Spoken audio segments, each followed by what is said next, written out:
Assalamualaikum warahmatullahi wabarakatuh. Saya Andi Rahma Fatmia Utami akan mempresentasikan demonstrasi kontekstual pada topik 3, yaitu mengulas asesmen di ruang kelas.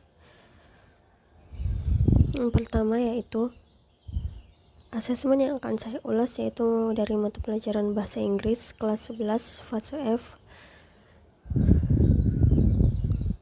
capaian pembelajaran.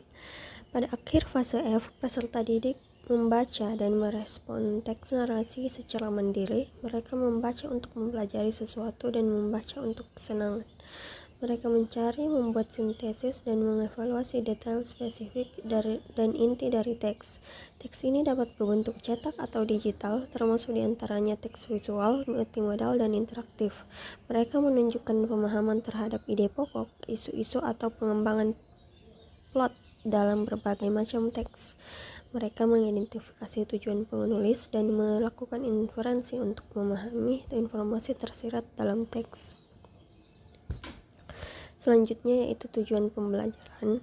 Siswa dapat membaca teks narasi, baik cetak maupun digital, untuk mempelajari informasi dan mendapatkan hiburan, serta menunjukkan pemahaman terhadap ide pokok dan unsur-unsur yang terkandung dalam teks. Siswa mampu mengidentifikasi detail spesifik dalam teks, membuat sintesis dari informasi yang ditemukan, dan mengevaluasi perkembangan plot serta tujuan penulis melalui analisis mendalam terhadap teks yang dibaca. Selanjutnya yaitu materi ajar yang digunakan dalam asesmen ini yaitu naratif teks atau short story. Jenis asesmen berupa asesmen formatif serta bentuk asesmen berupa proyek mind mapping. Pertanyaan pertama, bagian mana dalam asesmen tersebut yang menunjukkan kesesuaian dengan tahapan perkembangan peserta didik? Asesmen ini membantu mereka mengorganisir dan menghubungkan informasi yang telah dipelajari sesuai dengan kemampuan berpikir abstrak yang berkembang pada usia tersebut. Aktivitas ini juga meningkatkan kreativitas siswa dalam menyampaikan ide secara visual dan mendukung kemandirian mereka dalam belajar.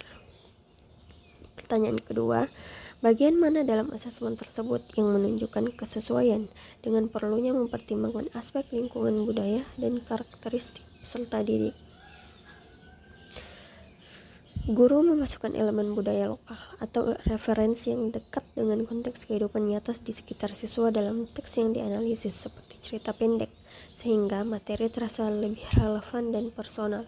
Selain itu, dengan menggunakan visual dan kreativitas dalam pembuatan poster, siswa dapat mengekspresikan pemahaman mereka sesuai dengan gaya belajar dan minat masing-masing yang mencerminkan keberagaman karakteristik peserta didik. Selanjutnya, bagian mana dalam asesmen tersebut yang menunjukkan kesesuaian dengan kemampuan peserta didik? Bagi siswa yang lebih mahir, mereka membuat peta konsep yang lebih kompleks, sementara siswa yang membutuhkan lebih banyak bimbingan dapat fokus pada elemen-elemen dasar teks. Asesmen berupa mind mapping ini fleksibel, memberi kesempatan kepada siswa untuk belajar sesuai dengan tingkat kemampuan masing-masing.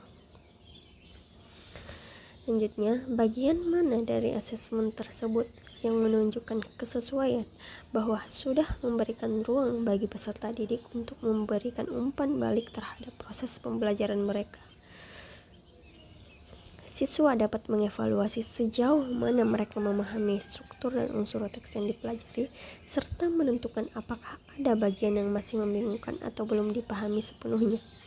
Guru memberikan umpan balik langsung berdasarkan hasil poster mind mapping yang dibuat, yang memungkinkan siswa untuk melihat perkembangan mereka dan memperbaiki pemahaman mereka. Selanjutnya yaitu,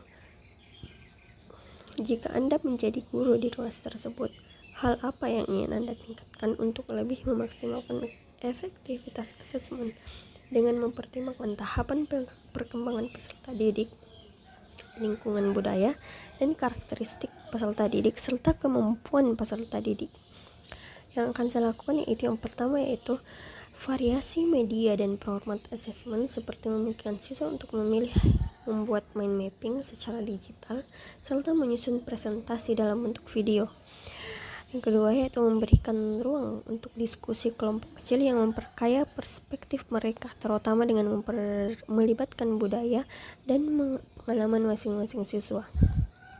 Selanjutnya, memberikan umpan balik konstruktif secara berkelanjutan. Yang terakhir, melibatkan siswa dalam merencanakan asesmen sehingga mereka merasa lebih terlibat dan memiliki kontrol atas proses belajar mereka. Sebagai kesimpulan, asesmen formatif dalam bentuk poster mind mapping merupakan salah satu bentuk asesmen yang paling efektif karena dapat disesuaikan dengan tahapan perkembangan peserta didik, kemampuan individu, serta konteks budaya dan karakter siswa. Kegiatan ini memungkinkan siswa untuk berpikir kritis, kreatif, dan mandiri, sekaligus memberikan ruang untuk refleksi, umpan balik, dan kolaborasi. Dengan variasi media, pendekatan inklusif, dan pelibatan siswa dalam proses asesmen, kegiatan ini tidak hanya memberi pemahaman, tetapi juga mendukung pembelajaran yang bermakna dan relevan. Baik, itu saja yang dapat saya presentasikan. Terima kasih.